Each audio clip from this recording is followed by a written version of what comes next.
Merci à vous tous encore d'être là. Merci à Laurence. Merci à vous. Vraiment, c'est cool, là, notre bibliothécaire du département, mais puis qui nous partage avec d'autres départements. Oui, je partage avec éducation puis relations industrielles. C'est ça. Et donc, c'est David Lemelin qui a entendu parler de notre activité, qui a dit Hey, tu devrais parler à Laurence. Elle travaille beaucoup sur les IA.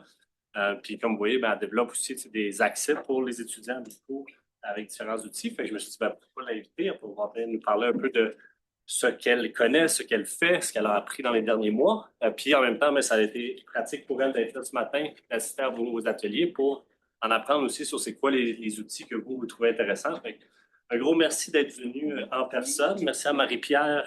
Merci pour le lift. Qui a fait le lift. C'est pas toujours évident de se rendre ici quand on n'a pas de véhicule. Donc, merci à Laurence d'avoir fait le trajet. Donc, je te cède la parole. Puis, on se revoit très vite. Donc, dans le fond, c'est ça. Moi, je travaille aussi, comme vous savez, avec le professeur Martine Peters en sciences de l'éducation. Puis ma présentation aujourd'hui va vous faire un peu réfléchir sur votre usage de l'IA générative, puis tout ce qui touche le plagiat, puis tout ce qui est intégrité académique. Donc, il y a le volet quand même éthique qui est abordé. Puis j'ai eu des conversations super intéressantes ce midi avec quelques personnes. Puis, avant de commencer, vous pouvez pouvoir vous le mettre dans le chat. Je vous ai sorti le règlement de l'université concernant le plagiat. C'est des documents très plates que personne ne lit, mais juste avant de commencer la présentation, ils l'ont mis à jour parce que la dernière fois que je l'ai lu, il n'y avait pas cette forme-là. Donc, je trouve ça super intéressant qu'on cherche intelligence artificielle. On voit que c'est quand même mentionné, on soit dans le texte, puis comment est-ce qu'ils définissent c'est l'usage de l'IA par rapport au plagiat, à la fraude et à la tricherie. Donc, de ce que j'en comprends, je l'ai lu quand même rapidement, ils mettent tout l'usage de l'IA un peu dans le même panier avec le plagiat, la fraude et la tricherie. Donc, c'est, dans le fond, d'utiliser l'IA, mais de ne pas copier-coller ses réponses et de vous de l'approprier et d'être transparent dans votre usage. En général, c'est pas mal ça. Surtout la grande section sur le plagiat. Donc, tu sais, quand on parle de reproduire en partie ou au complet un texte, de copier du contenu, de produire ou de même générer des fausses références. Donc, tu sais, je vous entendais dans vos présentations aujourd'hui, puis des fois, générer des fausses références, ça peut arriver. Ça peut même rebondir jusqu'à la bibliothèque qu'on nous demande comme « Hey, j'aimerais vraiment consulter cette source-là. » Nous, on cherche, puis on est comme « Ben, c'est parce que ça n'existe pas. » Donc, c'est une fausse référence qui est générée par l'IA. Donc, quand ces références-là n'existent pas, si vous faites attention au travail que vous faites, ben, ça arrête là, puis vous ne le citez pas dans vos travaux, mais ça peut aller jusqu'à citer des fausses références si on n'est pas très consciencieux dans le travail qu'on fait. Je vais juste passer rapidement. Même chose, il en parle, je pense, dans la tricherie.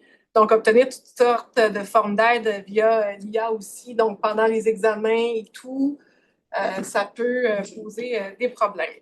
Même chose pour la falsification des résultats. Donc, je pourrais vous le partager, je vais l'envoyer, puis, tu sais, allez prendre le temps juste de lire ces portions-là de paragraphes. Ça peut vous faire réfléchir sur votre usage de l'IA. Aujourd'hui, on est en mode prévention. Il n'y a personne qui se fait taper sur les doigts.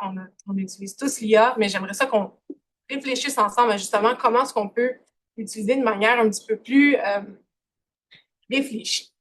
Donc, ce que je vous propose aujourd'hui, dans le fond, moi, ce que j'ai fait, c'est que j'ai un peu cherché des cadres de référence sur l'IA. Donc, comment est-ce qu'on peut les interroger d'une manière un peu plus intelligente, justement? Puis, je vous propose le cadre FLUF, qui a été élaboré par la professeure Jennifer L. Parker de l'Université de Floride. Donc, il y avait une licence Creative Commons sur ses travaux, donc je me suis permis de la traduire, puis de la mettre un petit peu plus au goût de UCO, puis de vous la partager.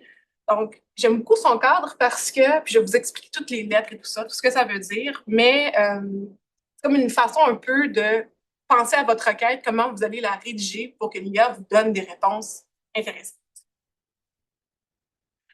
Donc, ce que j'ai abordé avec vous aujourd'hui, donc quelques considérations avant d'utiliser une IA, je vous en ai parlé un peu. Comment on fait pour rédiger, pour bien interroger, des indicateurs justement pour évaluer les réponses, comment est-ce qu'on peut améliorer une IA, comment est-ce qu'on peut rédiger une requête aussi avec les critères FLUF. Donc, ça va autant dans l'évaluation que dans la rédaction des prompts, les invites qu'on donne. Puis, bien entendu, on va parler d'intégrité académique dans tout ça, puis aussi de compétences informationnelles. C'est peut-être la première fois que vous en entendez parler des compétences informationnelles. C'est vraiment dans mon monde de bibliothécaire, des sciences de l'information, mais c'est des compétences que vous avez tous. que vous utilisez au fur et à mesure que vous faites des recherches ou que vous rédigez. C'est un mélange de compétences numériques parce que vous interrogez des moteurs de recherche, mais aussi des compétences informationnelles pour aller chercher de l'info, puis un peu penser à votre travail, comment vous allez le rédiger. Puis, on va se laisser avec un mot sur la sobriété numérique. Aujourd'hui, on a utilisé beaucoup d'intelligence artificielle, donc beaucoup d'énergie. Donc, faut quand même y penser un peu aussi. Donc, avant d'utiliser une intelligence générative, il y a quand même justement quelques considérations à avoir. Donc, souvent dans les plans de cours, l'université a décidé de remettre ça un peu dans la cour des profs en ce moment. C'est-à-dire que vous voulez utiliser l'IA, ben, vous devez avoir une autorisation au préalable de votre ressource enseignante. Ça devrait être écrit également dans vos plans de cours. Donc, prenez le temps quand même de lire ces infos-là. Comme on a regardé rapidement tantôt le règlement de l'université en matière là, de plagiat, ben, c'est les mêmes règles quand même qui s'appliquent. Donc, il y a comme eu une course dans les universités à justement faire des révisions, des règlements en ce qui est du plagiat, parce que c'est arrivé comme ça un 30 novembre 2022, puis là, ça fait comme bang, ChatGPT arrive, plagiat, qu'est-ce qu'on fait? T'sais? Donc, les universités, pour l'instant, ils sont allés on met tout ça dans le même panier que le plagiat, donc la fraude et la tricherie. Mais malgré tout, les gens vont les utiliser comme on plagie depuis la nuit des temps. Puis quand on parle de plagiat, que ce soit du plagiat intentionnel ou non intentionnel. Dans le temps des microfiches, c'était facile. On allait chercher un livre, quelque part caché d'une bibliothèque, on copiait un paragraphe, puis là, on y allait. Aujourd'hui, il y a tellement de moyens de plagier qu'il faut plutôt réfléchir à comment on utilise l'info, comment on la cite, puis comment est-ce qu'on utilise ces outils-là. Puis, la deuxième considération, c'est que l'IA, elle conserve tout. Donc, c'est-à-dire que tout ce que vous mettez dans ces fameux outils-là, si c'est gratuit, c'est que c'est vous le produit. Donc, comme n'importe quel autre système qu'on utilise, donc on leur donne de l'information. Même chose si vous faites de la collecte de données puis vous décidez de l'utiliser, par exemple avec ChatGPT ou d'autres IA, les données, où elles sont stockées. Donc, est-ce qu'on a vraiment tous lu les petits caractères pour dire oui, j'accepte, je veux utiliser l'IA? Il y a un gros contrat qui est derrière ça. Personne ne les lit au même titre que nos téléphones qu'on utilise. Donc, vos données, elles sont précieuses. C'est la collecte que vous faites sur le terrain. Peut-être pensez-y à 2 fois avant de mettre ça là-dedans. Mais quand même, je ne veux pas vous faire peur. Au contraire, il y a peut-être toutes des utilisations légitimes qu'on peut en faire. Puis justement, comment faire un plan de travail, organiser une séance d'études ou encore aller chercher des rétroactions sur vos travaux. Donc, ça ressemble un peu aux présentations que vous avez faites. Donc, j'espère que ça va sonner un peu là, des cloches chez vous. Encore, posez-moi des questions. Là, c'est le temps qu'on jase justement de notre usage de l'IA. Donc, les fameux indicateurs FLOF. Qu'est-ce que c'est? Bien, on va s'en servir pour rédiger des requêtes dans une IA générative. Donc, on parle de format, langage, utilisabilité, futilité, fiabilité de la réponse. Vous savez, les IA peuvent nous dire n'importe quoi. Ils peuvent halluciner. Donc, leur but, c'est de répondre, basé sur des statistiques. Donc, si votre question de base est plus ou moins bonne, elle va vous donner une réponse qui est peut-être plus ou moins bonne ou encore qu'il y a des biais. On l'a vu tantôt là, dans la présentation de Timothée. Donc, il faut vraiment faire preuve, avoir un sens critique des réponses qu'elle nous donne. Donc, ce test-là, ce qui va vous permettre de faire, c'est d'évaluer les réponses. Ça va vous aider à rédiger votre requête. Puis, dans le fond, un peu quand l'IA rate sa cible, ben de corriger le tir, puis de mieux rédiger votre requête. Je veux juste m'assurer que je ne manque pas. Que je ne manque pas d'infos. Puis pourquoi est-ce qu'on propose ces 4 nouveaux critères-là? C'est que les critères traditionnels que vous voyez, qui, quoi, où, quand, comment, pourquoi, vous les avez tous appris, je pense même à l'école primaire, quand on vous demande d'analyser un sujet. Ben avec l'IA, c'est plus tout à fait d'actualité. C'est comme s'il fallait qu'on rajoute les 4 autres qui sont là. Donc, pourquoi je veux l'avoir? C'est quoi le ton qui est utilisé? Les données qu'on me donne, est-ce qu'elles ont du sens? Est-ce que c'est fiable? Puis, justement, ben, le quatrième, c'est justement la fiabilité ou la futilité de la réponse. Quand on parle d'indicateurs FLOF, donc on va y aller dans l'ordre en premier, dans le format. Quand vous allez rédiger votre requête, quand il va être le temps d'évaluer le format de la réponse, qu'est-ce que vous voulez vérifier? Donc, votre requête, par exemple, vous demandez à l'IA de vous créer un plan. Elle vous crée un plan, mais il est vraiment long, il y a trop de détails. Des fois, ChatGPT, il est tellement généreux dans ses réponses. Fait comme là, tu m'as fait un plan, c'est comme 8 pages. Fait quasiment rédiger mon travail. C'est pas ça que je voulais. T'sais. Donc, on peut justement dire, bon, là, il y a vraiment une erreur de format, il est passé à côté. Ou encore, ce qu'on peut faire, puis là, ça me fait penser à ceux qui ont parlé avec tout ce qui les aide à la rédaction. Vous pouvez lui demander peut-être des fois des rétroactions sur votre travail. Donc, j'en parlais, c'est pas tout le monde qui a eu la conversation, mais c'était par exemple, vous utilisez Antidote, vous mettez votre travail là-dedans, oui, il corrige vos fautes d'orthographe. Génial. Les fautes de sens, des fois, Antidote ne les voit pas ou il fait juste vous le souligner. Il y a une rupture à tel endroit. Donc, qu'est-ce que ça veut dire? Quel mot il manque? Pourtant, on se relit et on fait comme, ben, on dirait qu'il ne manque pas de mots. Passez-le dans ChatGPT puis demandez-lui, il semble avoir une rupture dans mon texte. Comment est-ce que je pourrais l'améliorer? Là, il va vous donner des pistes. Donc, vous restez l'auteur. C'est pas ChatGPT finalement qui va réécrire à votre place. C'est pas pire que de demander à un ami de réviser votre texte puis de faire des commentaires. On l'a tous fait ou demander à nos parents. Donc, c'est pas mal la même chose. Donc, même chose aussi, si vous passez votre texte puis qui comporte des mentions de citation, ben, l'intelligence artificielle, encore une fois, vous écoute plus ou moins, puis elle vous retourne votre texte, puis pouf, elle fait sauter mention de citation. C'est comme pas très bon pour un travail. Vous allez vous en rendre compte rapidement, mais quand même, c'est plate de devoir refaire ce travail-là. Ensuite, pour ce qui est du langage, donc ce que vous cherchez à évaluer un peu, c'est quoi le ton, le phrasé, les répétitions qui sont observées dans la réponse. Puis les exemples communs d'erreurs de langage, donc justement, vérifier s'il n'y a pas des répétitions dans le but d'augmenter artificiellement le nombre de mots. Les IA, moi, je les adore pour ça, mais autant qu'elles ne sont pas le fun, mais elles utilisent des superlatifs, donc des cruciales, indispensables, primordiales. C'est comme, OK, qui vraiment écrit comme ça? Puis c'est quand même lourd de sens, il y a beaucoup de subjectivité dans ces termes-là. Puis en recherche, on vous demande d'être le plus neutre possible ou le plus objectif possible. Donc, si vous utilisez des cruciales indispensables, c'est que vous êtes ultra certain et certaine de votre réponse. Donc, enlevez-les, ces mots-là.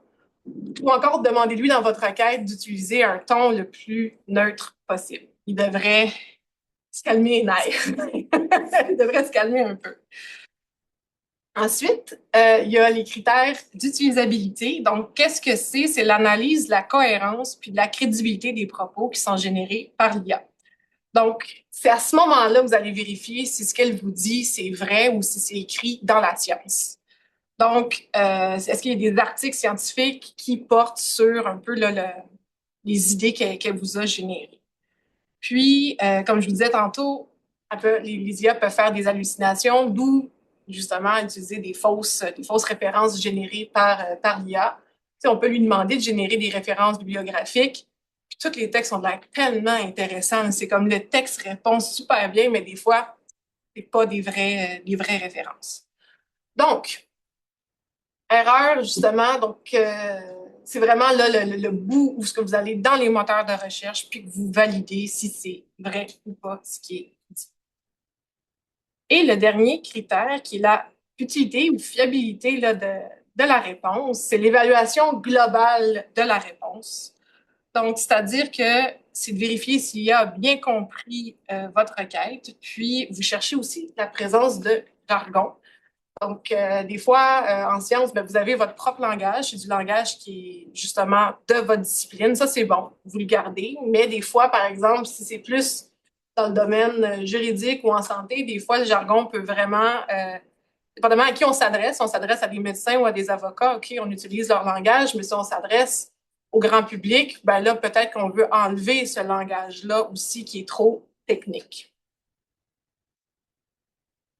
Et le but dans votre évaluation avec ces 4 critères-là, c'est de viser 0. C'est assez rare qu'on va avoir 0 dans quelque chose, mais du moment que vous allez déceler des erreurs, donc ça veut dire que votre requête, il y a quelque chose qui accroche. Ou encore, il y a quelque chose que dans la réponse de ChatGPT, c'est pas tout à fait saisi par l'intelligence artificielle.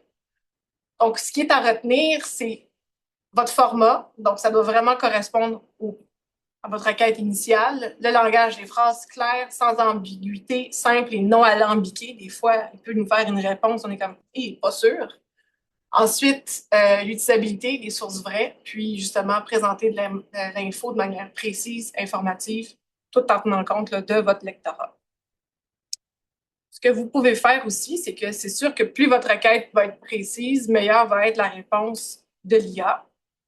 Donc, ce que vous pouvez faire à l'aide de votre requête initiale, c'est soit que vous retravaillez ce que l'IA vous a fourni comme réponse, mais encore là, toute réponse que l'IA vous fournit, servez-vous-en vraiment comme une piste de réponse, comme un élément, puis d'aller dans les bases de données, puis de bonifier, puis de reformuler vraiment avec des sources qui sont fiables, dans le but d'être capable de retracer l'info. Puis je le sais, vous ne citerez jamais ChatGPT comme un auteur dans vos travaux.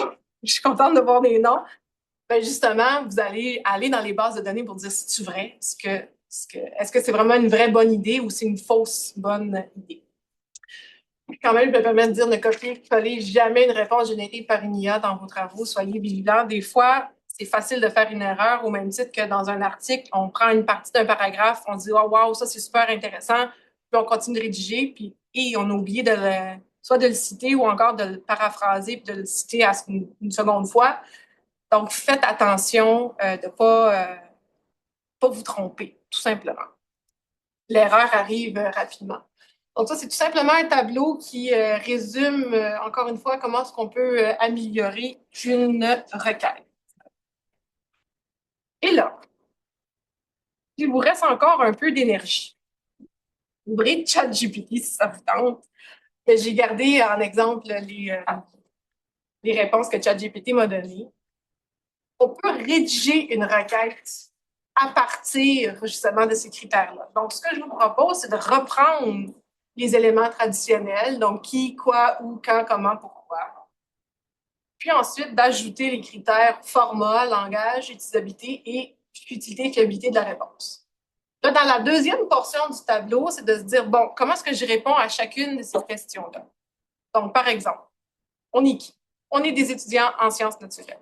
Qu'est-ce qu'on veut faire? Je veux des questions d'études sur les écosystèmes des forêts québécoises. Je suis comme aller voir vos cours. OK?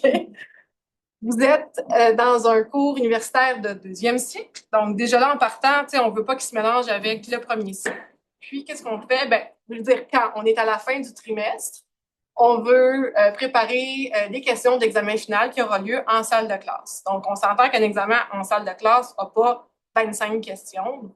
Le format est plus court. Donc, qu'est-ce que je veux comme format? Je veux des questions d'examen, je veux du langage spécifique en sciences de l'environnement pour mon langage. Je veux être capable, dans le fond, de l'utiliser. Je veux que ce soit basé sur des articles scientifiques ou des documents de nature académique. Donc, j'espère que ChatGPT va aller chercher dans ce qui est en open access sur le web. Puis, je veux que ce soit basé finalement sur des études de cas qui sont scientifiques. Je ne suis pas une experte dans le domaine, donc ça se peut que là-dedans, il y ait des faussetés, mais bon. Ce que vous devez faire ensuite, c'est de transformer ça en paragraphe. Et là, dans le fond, vous le transformez en prompt et vous l'envoyez dans ChatGPT. Donc, concrètement, moi, le prompt qui est quand même assez volumineux, je dirais, en utilisant des recherches scientifiques et des sources de nature académique, crée-moi des questions d'études sur les problématiques des écosystèmes des forêts québécoises. Ces questions d'études serviront à préparer l'examen final d'un cours universitaire de deuxième cycle en sciences naturelles qui sera fait en salle de classe. Les questions d'études doivent présenter des études de cas scientifiques basées sur la littérature académique et principalement des articles scientifiques. Donc, on prend notre souffle. Je vais aller chercher mon prompt de ChatGPT. Je pense que c'est ici. Là, je vais agrandir. Donc, c'est vraiment la réponse originale qu'il m'a donnée. Je vais juste agrandir pour que tout le monde voit bien. C'est quand même pas pire. OK. Donc, c'est une réponse que j'ai faite générer, je pense, la semaine passée. Donc, j'ose espérer que ça n'a pas trop changé.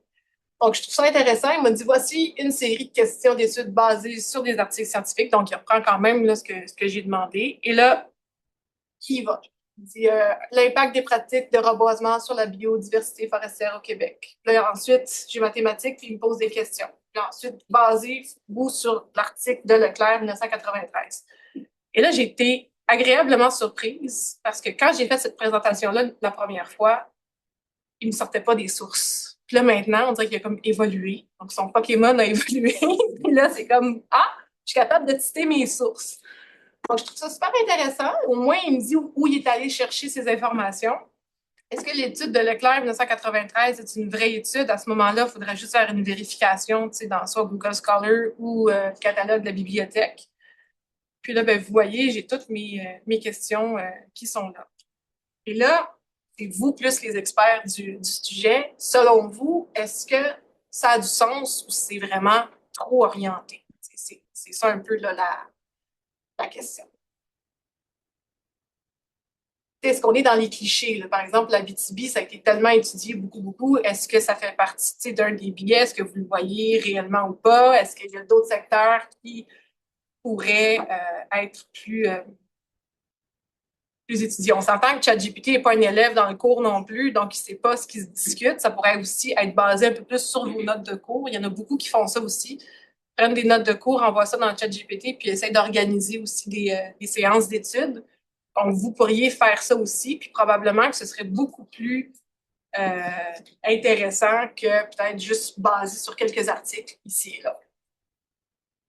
Et il me laisse la liste de ses sources. Je pense que ce sont des vrais, là, parce que quand on clique dessus, il ne les aurait pas inventés. Donc, oui. Il va me chercher vraiment ce qui est en open access. Donc, c'est quand même très bon. Il y a de plus en plus d'articles qui s'écrivent et qui se publient en libre accès. Mais quand même, on passe à côté de tout un pan d'informations qui est aussi dans nos abonnements. Donc, faut penser à ça aussi. Donc, je vais revenir à ma présentation. J'en ai fait un deuxième. Donc, par exemple, pour ce qui est d'un plan de travail.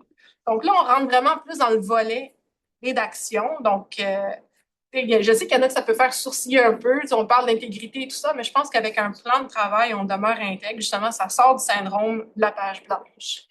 Donc, on reprend les mêmes critères, plus les critères fluff. Donc, par exemple, là, je suis plus allée dans les théories de l'écologie du paysage. Puis, dans le fond, je veux des choix d'auteurs qui parlent de ces théories-là dans un travail universitaire d'une dizaine de pages. Je voudrais avoir une analyse comparative, donc je veux comparer des théories d'auteurs différents. Je veux un langage qui est académique en sciences de l'environnement, donc pas quelque chose de trop vulgarisé. Encore une fois, toujours basé sur des articles scientifiques. Donc, tu sais, je réitère, il y a ça se répète d'une certaine façon, mais quand même, on veut être certain que ChatGPT comprenne. Donc, ma requête deviendrait, en utilisant des recherches scientifiques et des sources de nature académique, créer un plan de travail pour une analyse comparative de théories sur l'écologie du paysage. Le langage doit être de niveau académique, comme dans le cadre d'un cours universitaire sur l'écologie du paysage. Le plan doit être suffisant pour un travail universitaire de 10 pages. Les théories de l'écologie du paysage doivent être basées sur des articles scientifiques faisant autorité en sciences de l'environnement. Donc, je veux pas des blogs obscurs de gens qui, plus ou moins, se fient à la science. Donc, vous voyez un peu l'idée. Je vais aller rechercher mon chat GPT, ce sera pas long. Ça ici. Donc, je vais descendre. Et là, même chose. J'ai ma deuxième requête. Donc là, encore là, ce qui est intéressant, c'est que ChatGPT nous connaît. Donc là, moi, il doit se dire, oui, la bibliothécaire cherche des articles. Puis en plus, dans le même chat, Euh, je parle encore d'écologie et d'environnement, donc peut-être que la réponse a été orientée, mais quand même. Et là, il va me sortir un plan détaillé. Donc, si jamais vous ne savez pas par quel bout commencer, ben, une introduction, voici comment vous pourriez l'écrire. Présentation de la problématique, les objectifs, la méthode employée. Puis là, ben, vous avez les origines avec les auteurs. Donc, l'idée, ça serait d'aller voir si ces auteurs-là existent réellement. Bon, probablement que oui, mais tu sais, ça pourrait toujours être comme la base de votre recherche un peu. Tu sais, ensuite, vous pourriez amener ça dans d'autres IA, puis voir un peu comme ces textes-là fondateurs-là, ils ont été cités par qui, dans quelles autres recherches. Donc, ça pourrait vraiment être une bonne piste de recherche dès le début.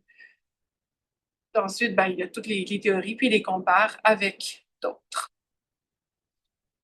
Donc, encore une fois, c'est de valider si oui ou non, ça fait du sens. Puis en plus, il vous donne le nombre de pages que vous devriez faire là-dessus. Donc, quand même intéressant. Okay. Ça assure une analyse rigoureuse. Vous voyez, il est tellement sûr de lui, c'est ça qui me fait capoter. Mais quand même, nous, on est plus confiants qu'on sait que oui, merci, mais je vais aller voir des vrais articles. C'est un peu ça. Donc, des requêtes précises vont vraiment vous amener à des réponses plus précises. Donc, si on lâche un peu ChatGPT puis qu'on parle d'intégrité académique, est-ce qu'on peut être intègre en utilisant des logiciels, des intelligences artificielles? Puis, si oui, comment est-ce qu'on peut y arriver? Donc, on le sait, l'intégrité puis le plagiat, c'est vraiment lié. Là, vous l'avez vu dans le règlement de l'université, là, c'est comme si c'est tout ensemble. Puis, une des causes principales du plagiat, et là, vous ne le voyez pas, ceux qui sont en salle, mais cette phrase-là, qui a été publiée dans le réseau des répondants et répondantiques du REBIC, je pense que c'est comme dans le réseau des cégeps au Québec.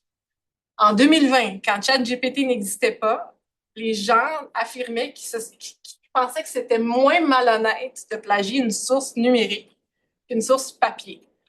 Donc, imaginez avec ChatGPT aujourd'hui, quand on se dit, ben là, finalement, tu sais, je veux dire, tu sais, ChatGPT, c'est comme un ramassis de plagiat d'ici et là. Il va ramasser ce qui est sur le web, il laisse plus ou moins des traces, puis ensuite, ben, on pourrait comme reciter cette information-là. Donc, c'est un petit peu inquiétant. Je sais que vous faites pour ça.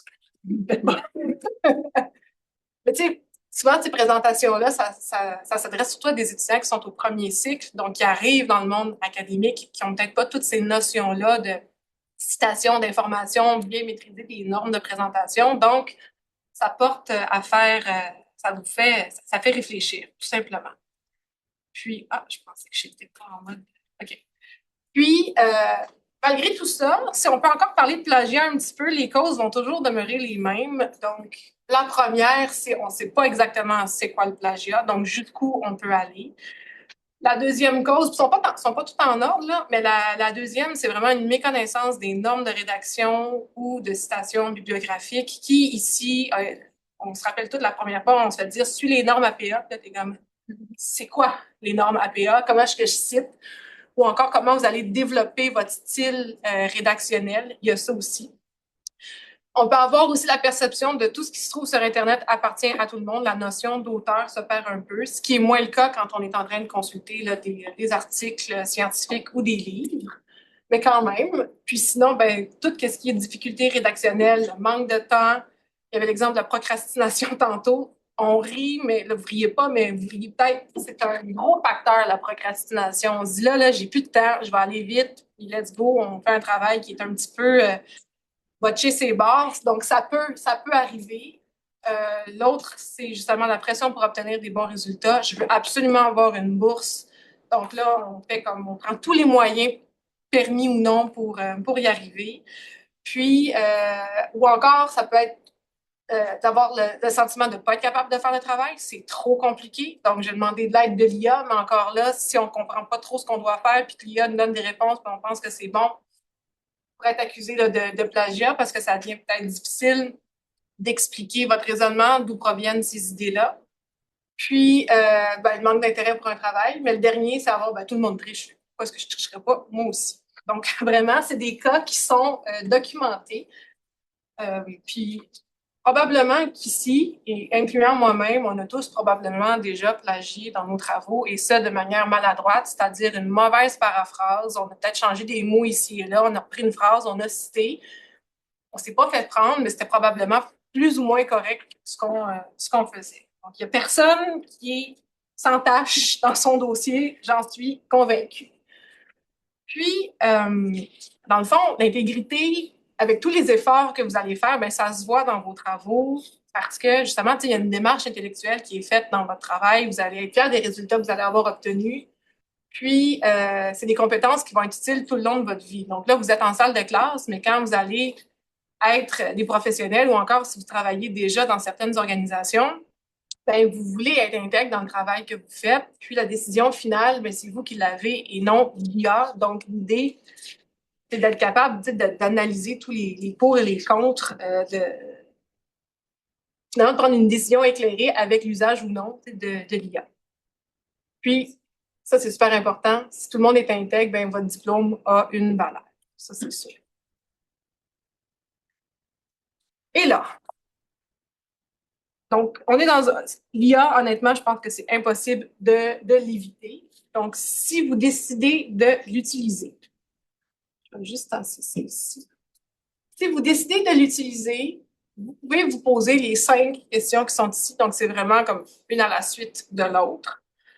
J'ai pris ce tableau-là, je l'ai recyclé encore une fois parce qu'au début, c'était juste pour les 5 questions qu'on se posait sur le respect de l'intégrité intellectuelle. Encore une fois, ce tableau-là a été fait avant que l'IA existe. Fait que là, j'ai donné comme une petite twist avec l'IA générative. La première question qu'on peut se poser, c'est est-ce que j'ai le droit d'utiliser l'IA dans le cadre d'un cours ou encore pour réaliser un travail? Si la réponse c'est non, vous résistez puis vous ne l'utilisez pas.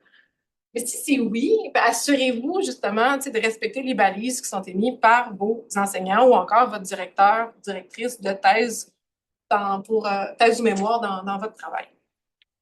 Ensuite, si vous utilisez l'IA, est-ce que vous avez fait du copier-coller des réponses qui sont générées par le texte? Si la réponse c'est non, tant mieux. Si la réponse c'est oui, justement, il faut faire attention parce que, dans le fond, vous n'êtes pas l'auteur de ce texte-là, puis l'IA non plus, on ne va pas s'en servir pour rédiger à notre place. Le conseil, c'est vraiment d'utiliser pour générer un plan, organiser des idées. Ça devrait vous aider. La troisième question, là, c'est là vraiment où on se dit, est-ce que j'ai reformulé beaucoup, beaucoup? Donc, est-ce que c'est complètement différent? Puis, est-ce que j'ai appuyé aussi les propos du texte générés par l'IA par des sources qui sont fiables?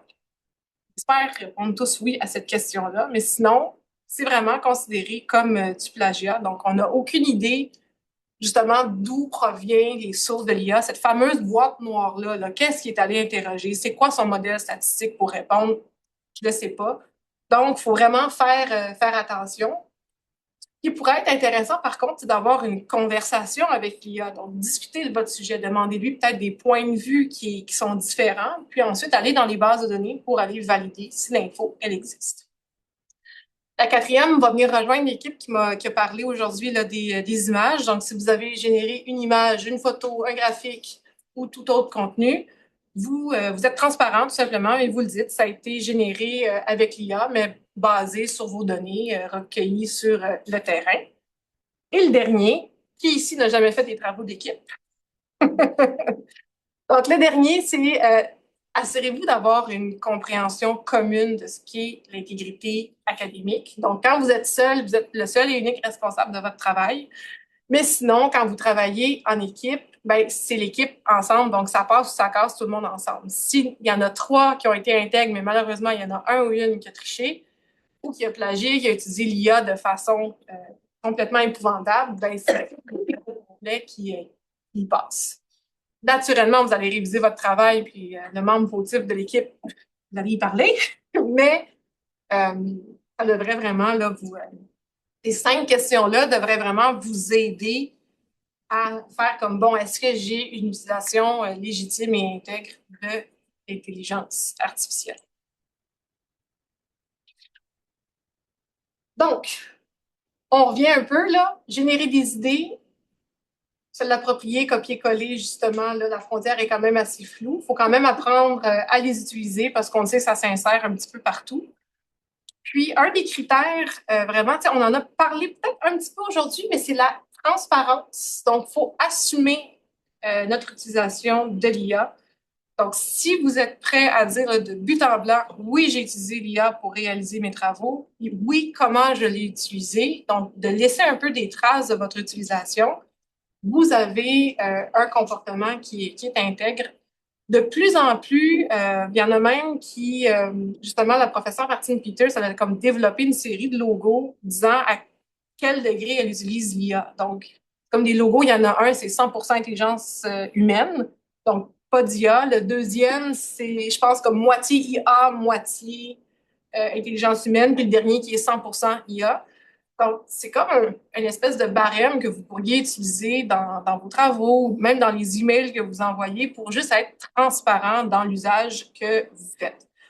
Parce qu'on s'entend un peu, si on peut comparer, tu sais, à l'époque, là, on faisait mettons, on ne maîtrise pas bien l'anglais, on fait un copier-coller d'un texte français en anglais, puis on envoie ça à quelqu'un qui lit l'anglais, on fait comme ouf, OK, il a utilisé une machine de traduction, mais on ne l'a pas dit. C'est la même chose avec l'IA. C'est comme un petit peu insultant de recevoir un courriel écrit par l'IA, par une personne. On se dit, ben écoute, on t'a comme pas pris la peine de considérer qu'il y avait peut-être un humain au bout qui allait lire ça. Donc, il y a comme une transparence à avoir. Il faut être honnête, tout simplement. Et tant qu'à parler là, de plagiat, il y a comme une ligne, une progression. Donc, jusqu'où êtes-vous prêt à être à l'aise dans votre utilisation de l'IA? Donc, ça part de l'étudiant a écrit l'entièreté du texte sans IA et sans consulter l'Internet. Bon, ça, c'est impossible aujourd'hui, là. Jusqu'à, vous avez fait une requête, vous l'avez copiée, puis vous la donnez directement au prof. Donc, jusqu'où êtes-vous prêt à aller, tu sais, dans ces 1, 2, 3, 4, 6 critères-là? Il y en a qui vont peut-être se rendre jusqu'au troisième. Donc, j'ai écrit les idées principales, l'IA a généré un brouillon à partir duquel je retravaille, puis l'IA propose des améliorations. On pourrait aller jusque-là, mais jusqu'où vous êtes prêt à être honnête puis transparent dans ce que vous avez fait? Donc, où vous tracez la ligne du plagiat? Quelle pratique est pertinente pour votre futur en tant qu'étudiant? Tu sais, des fois, on se dit qu'on a eu la chance d'aller à l'université sans que l'IA existe. Au contraire, il y en a qui vont dire non, on est chanceux, merci, aujourd'hui, ça existe. Puis, où est-ce que vous allez vous situer justement dans votre pratique professionnelle? Donc, jusqu'où vous allez faire confiance à l'intelligence artificielle? Donc, c'est beaucoup de questions. Pour ma part, là, puis mon avis, je m'arrêterai au point 2, puis à mi-chemin vers le troisième. Tu sais, je pense que de l'utiliser comme un outil, justement, tu sais, pour vous aider à peut-être juste peaufiner vos textes, mais que ça demeure vraiment votre texte, on pourrait aller jusque-là. Ce qui m'amène à vous parler brièvement des compétences informationnelles. Donc, c'est ça, comme je vous disais, c'est des compétences que vous avez toutes et tous. Tout au long de vos travaux d'université, vous faites appel à ces compétences-là pour évaluer, puis rechercher de l'information, puis même en produire. Donc, il n'y a pas d'ordre particulier, mais on va commencer bien par une. Là. La première, c'est l'autorité. Elle est construite et contextuelle. C'est comme un référentiel qui est écrit par le Réseau des universités du Québec, en passant. Puis, ils ont identifié 6 compétences. Puis la première, c'est l'autorité est construite et contextuelle. Donc, c'est d'apprendre à évaluer la qualité des sources d'information et recherche avec des critères comme les types de publication, la réputation de l'auteur, la récence de l'information. Donc, vous le faites déjà avec des articles scientifiques, ben c'est la même chose que vous allez faire avec finalement l'intelligence artificielle puisqu'elle vous propose comme idée. Ensuite, la deuxième, c'est que la production d'information est un processus. Donc, vous produisez de l'information en tant qu'étudiant et étudiante pour rédiger soit des travaux ou communiquer des données. Donc, dans ce processus-là, ben, vous choisissez des sources d'information pour être capable d'en exploiter le contenu pour le diffuser, justement. L'information, ben, elle a une valeur aussi, donc c'est-à-dire que vous allez citer vos sources, peu importe sa provenance, peu importe son format, que ce soit des graphiques, des textes, vous allez accorder de la valeur. Dans le fond, ça augmente la valeur de vos idées parce que c'est appuyé par d'autres. La quatrième, c'est que la recherche savante, c'est une démarche d'investigation. Donc, qui ici n'a pas déjà vécu des problèmes avec sa recherche documentaire? On a comme quelques mots-clés en tête, puis à un moment donné, ça bloque. On n'avance plus. Donc là, c'est de dire, OK, comment est-ce que je pourrais changer de point de vue? Comment est-ce que je pourrais donner un autre angle à ma recherche? Donc, avec, par exemple, l'intelligence artificielle, vous pourriez discuter avec l'IA, lui demander justement un peu comment organiser certaines idées, comment mieux synthétiser. Ça vient rejoindre un peu le cinquième qui est la production de savoir résulte d'échanges, donc avec des rencontres que vous avez soit avec des experts ou encore des gens dans votre classe Donc, parler d'un sujet, de discuter ensemble, des fois, ça peut faire débloquer votre pensée. Au même titre avec l'IA, donc lui demander une lunette là, différente sur votre sujet. Puis la dernière, ben, c'est la recherche d'informations et une exploration stratégique. Donc, il faut être justement réceptif à tout ce qu'on trouve. Donc, même des opinions qui sont divergentes de la vôtre ou de vos propres valeurs doivent être explorées. Puis, n'ayez pas peur aussi modifier votre question de recherche en cours de route, puis voir s'il n'y a pas des nouvelles pistes qui sont à explorer. Donc, il y a vraiment un lien à faire entre compétences informationnelles, numériques et du crémage IA là, par-dessus ça. Donc, ça vient un peu ajouter cette couche-là d'infos qui n'était pas là avant. Puis, ma dernière diapo, c'est justement la sobriété numérique. Donc, aujourd'hui, on a vu plein d'exemples d'intelligence artificielle, que ce soit pour générer des images, des graphiques, du texte, de l'aide à la rédaction. Mais tout ça a un coût qui est environnemental. Et là, je suis loin d'être une experte. Là, je suis juste allée lire ce que le ministère de l'Éducation a sorti en novembre 2024. Mais eux autres, dans le fond, ils estiment, il y a comme une phrase dans leur rapport qui disait que chaque requête faite à une IA générative, là, je ne sais pas si c'était de texte ou d'image, mais c'est l'équivalent d'une charge complète d'un téléphone intelligent. Donc, réfléchissez. Si vous faites plusieurs requêtes, ça fait beaucoup de téléphones qui se chargent en même temps. Puis, est-ce qu'il y a des alternatives à tout ça? Donc, oui, il y en a. Puis, la première, c'est d'utiliser des systèmes qui sont moins grands. Donc, est-ce que j'ai vraiment besoin comme ChatGPT, c'était un Large Model Language ou LLM, Large Language Model, je pense que c'est ça. Donc, ça ratisse très large. C'est comme tout le web, là. Je vais aller vraiment le racler tout ce que le web peut avoir comme info pour générer une réponse. Est-ce que vraiment j'ai besoin de ça? Ou encore, est-ce que je peux avoir un plus petit corpus, justement, quelques textes, quelques articles avec justement des chat PDF, des trucs comme ça, que je peux interroger quelque chose de plus petit pour avoir quelque chose de plus concis puis de plus pertinent. Est-ce que vous pouvez interroger des données qui sont locales? Donc, de plus en plus, ceux qui sont très forts en informatique développent des codes d'IA ou encore, il y a beaucoup de codes en open source que vous pouvez utiliser pour justement interroger des données locales en langage naturel. Donc, ça consomme moins d'énergie. Le dernier, ben, c'est sûr, c'est de limiter notre utilisation. Donc, de se dire, est-ce que j'ai vraiment besoin de poser une question à ChatGPT aujourd'hui ou tout autre IA? Donc, perdez pas votre temps justement à faire des requêtes qui sont pas utiles. Puis, ben moi, je vous lance un défi. La prochaine fois, essayez justement d'en rédiger une avec les critères fluff. Donc, prenez le temps vraiment de penser à votre requête puis de voir un peu ce que l'IA va vous donner comme réponse. Donc, je laisse mes sources. Et voilà. Merci beaucoup, Laurence. Est-ce qu'on a des questions pour Laurence?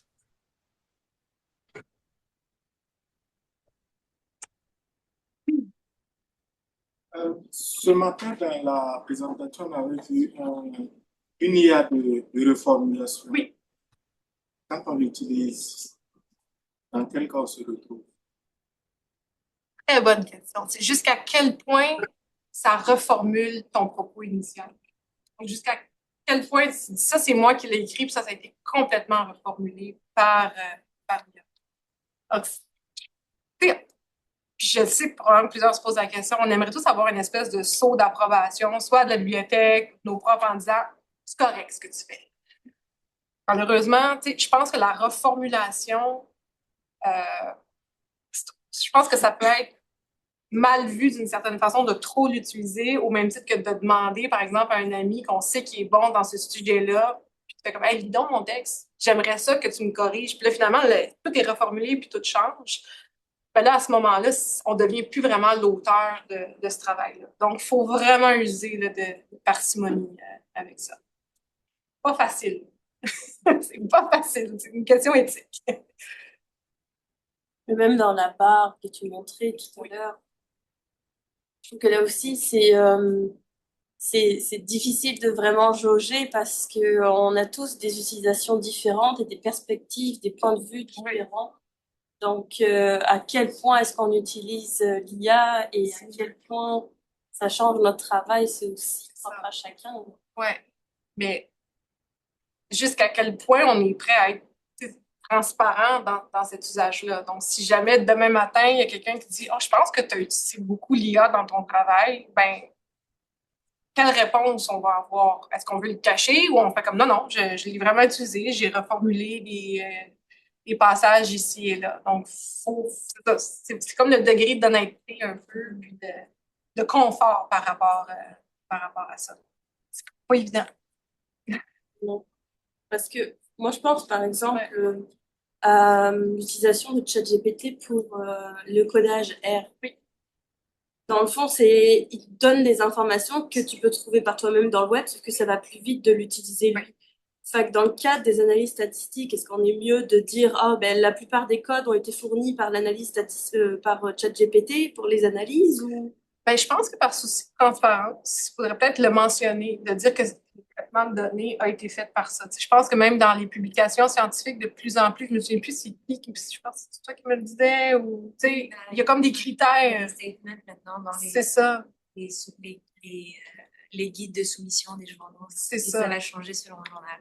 C'est ça. Donc, il y a comme des critères que les articles, que les revues scientifiques traitent. Donc là, à un moment donné, si toute ta vie d'étudiante, comme tu l'as jamais cité, puis là, tu arrives pour publier un article, tu fais comme, oh, OK, faut tout ce que je dis, ce que j'ai fait, comment je vais l'utiliser, ben là, justement, c'est comme des standards, finalement, qu'on se donne, tu sais, de citation d'informations ou d'utilisation d'outils. Parce que s'il y a des erreurs, par exemple, dans le traitement statistique que tu as fait, je pense qu'en bout de ligne, c'est l'humain derrière le clavier qui est responsable. Donc, on pourrait dire, ben, il y a peut-être une erreur dans le code, finalement, de l'IA.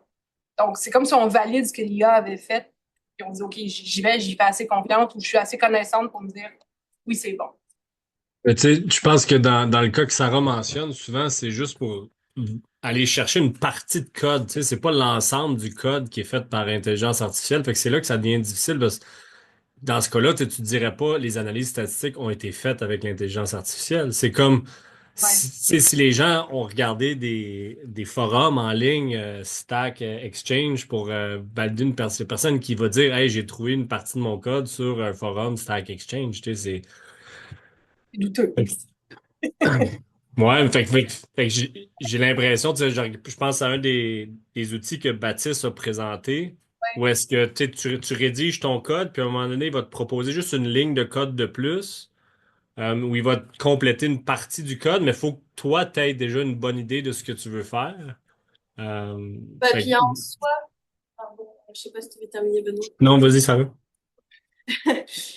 En soi, ChatGPT, il y a plein de fois où il fait des erreurs, puis tu cherches l'erreur dans je sais pas combien de temps, puis en fait, lui, il le trouve pas, c'est toi qui finis par le trouver l'erreur et pourquoi ça marche pas. Fait que, au final, est-ce que c'est vraiment... Tu sais, lui, il t'a donné le code de base, puis c'est toi qui as tout fait tout seul, au final. Mhm. Fait que dans ce cas-là, j'ai l'impression que c'est plus un outil un peu comme, tu sais, est-ce que les gens mentionnent qu'ils ont utilisé Google Scholar quand ils font leur revue de littérature? Puis ils disent, Ben, ça va dépendre. Il y en a qui vont dire qu'ils ont utilisé telle base de données avec tel mot, ouais, qu'ils ont interrogé pour être certain, tu sais, d'avoir fait le tour, là. ouais. Mais généralement, c'est On ça. ne dit pas trop, non. C'est comme on cite pas, mettons, quand on écrit une méthodologie, on écrit la méthodologie qui nous donne un résultat, mais on n'écrit pas comment on a produit nos figures. Non, Comment c'est ça. Fait que c'est le même genre de petites limites, genre de ah bah en fait ça c'est important à dire. Ouais. Comme... Et souvent ChatGPT est utilisé pour comme changer les couleurs.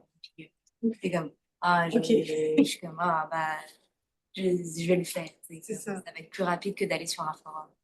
Mais pour l'instant, tu sais, ces questions-là, moi, je les trouve tellement intéressantes, puis c'est pas écrit nulle part encore. Tu sais, comme quand on regarde, par exemple, le règlement de l'université, c'est dit, ben, utilisez pas. Tu sais, c'est vraiment ça un peu, mais en même temps, on se dit, ben non, il y a des usages légitimes, comme justement aller chercher du code ou créer des tableaux. Donc, on se dit, est-ce qu'il pourrait avoir, tu sais, une liste de comportements ou d'usages légitimes et permis, tu sais, ne sont pas de la triche, finalement, qui sont juste, ben regarde, les outils existent. Au même titre que nos ordinateurs existent aujourd'hui, il n'y a plus personne qui tape sur une machine à écrire, ben je veux dire, ils font partie de notre quotidien, ces outils-là. Là. Mais là, c'est un peu comme tu disais, en ce moment, ils ont juste mis ça dans le cours des professeurs. C'est un peu eux qu'il faut qu'ils disent ce qui est permis. C'est une grosse responsabilité, là, tu sais. Ouais. Bah, puis penser à tout, c'est pas non plus facile. Non, vraiment pas. Mais d'avoir cette discussion-là, tu sais. Pas vraiment si on veut prendre le contrôle, il va falloir qu'il le fasse. Ouais, qu'il y ait quelque chose de plus clair, là. Sinon, on va toujours. Ouais. L'attitude.